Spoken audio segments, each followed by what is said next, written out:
मूर्ख बहू। एक था बनिया। एक बार वह व्यापार के लिए परदेश जाने लगा। जाते जाते अपनी पत्नी को बुलाकर उसने कहा, मैं परदेश जा रहा हूँ, तुम अच्छी तरह रहना, बच्चे को भी संभालना और अपनी सास का भी अपने बच्चों की तरह देखभाल करना। याद रखना, माँ से कोई काम मत करवाना।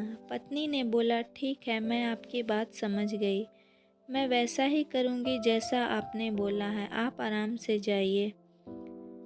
पत्नी ने बात ध्यान में रखी। बनिया तो चला गया। पत्नी ने दूसरे ही दिन माँ जी से कह दिया, माँ जी, आपके बेटे मुझसे कह के गए हैं माँ को अपने बच्चों की तरह संभालना और उनको कोई काम मत करने देना।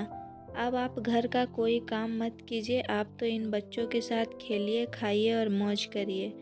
माँ जी गहरे सोच में पड़ गई। फिर बोली, बहू ठीक है, अब मैं ऐसा ही करूँगी। कुछ दिनों के बाद बहू ने अपनी बेटी के कान छिदवाए। उस समय बहू को अपने पति की यह बात याद आई कि माँ को बच्चों की तरह संभालना है, इसलिए बहू ने माँ जी के कान छिदवाने की बात सोची। उसने माँ जी से कहा, माँ जी चलिए, आपके कान छिदवाने हैं। यह सुनकर माँ जी घबरा उठी। उन्होंने बहू से कहा, बहू मुझे अपने कान नहीं छिदवाने, क्या अब अपने इस बुढ़ापे में मैं कान छिदवाऊं? बहू बोली, जी नहीं माँ जी, आपको तो यह करना ही होगा। मैं नहीं चाहती कि आपका बेटा मुझे कुछ कहे, इसलिए आपको मैं अच्छी तरह से देखभाल करूंगी। मेरी दोनों आंखें बराबर है, जैसे मेरी लड़की है वैसे ही आप भी हैं। माँ जी मन ही मन समझ गई और सुनार के पास बैठकर उन्होंने अपने कान छिदवा लिए।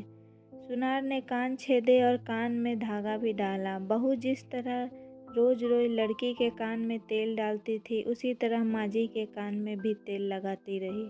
थोड़े दिनों बाद बहू ने अपने बेटे के लिए बाली बनवाई तो उसे अपने पति की बात याद आई। फिर उसने माँ जी के लिए भी बाली बनवाई और कहा, आइए आपको यह बाली पहना दूँ। माँ जी ने कहा, बहू मुझको बाली क्यों पहनाती हो, मैं बूढ़ी हूँ, मुझे इसकी ज़रूरत नहीं है।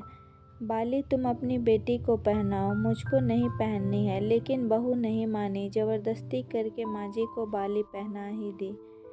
इसके पश्चात माँ जी छोटे बच्चों के साथ अपना मनोरंजन करती रही, घूमती खेलती और कई तरह के मौज मस्ती करती। बहू ने एक बढ़िया दिन देखकर अपने बेटे को नाई से चोटी रखवा ली। फिर बहू को माँ जी की याद आ गई। माँ जी बच्चों के साथ खेल रही थी, उन्हें वहाँ से बुलवा लिया और कहा, माँ जी आइए, नाई के सामने बैठिए, अपने लड़के की तरह मुझे आपके सिर पर भी चोटी रखवानी है। जब गोविंद के चोटी रखवाई है तो आपके क्यों ना रखवाऊं, इसलिए आप जल्दी आइए। माँ जी ने बहू को बहुत समझाया पर बहू टस से मस ना हुई। आखिर माँ जी नाई के सामने बैठी और उन्होंने अपने सिर पर चोटी रखवाई। बहू ने गोविंद को और माँ जी को जो बोला वही उनके साथ हुआ। बाद में बहू रोज माँ जी की चोटी में तेल डालती, चोटी गूंथती और सर पर ओढ़नी डालकर माँ जी को बच्चे के साथ खेलने के लिए भेज देती। जब खाने का समय होता तो बहू उनको आवाज़ देकर बुलाती। ऐसे ही रोज का हाल था। जब बेटा घर वापस आया तो सबसे पहले उसने बहू से माँ के बारे में पूछा कि माँ कहाँ है और कैसी है, मुझे उनसे आशीर्वाद लेना है। तब पत्नी ने बताया, माँ जी तो बच्चों के साथ खेल रही है, यहीं कहीं होगी, आ जाएगी।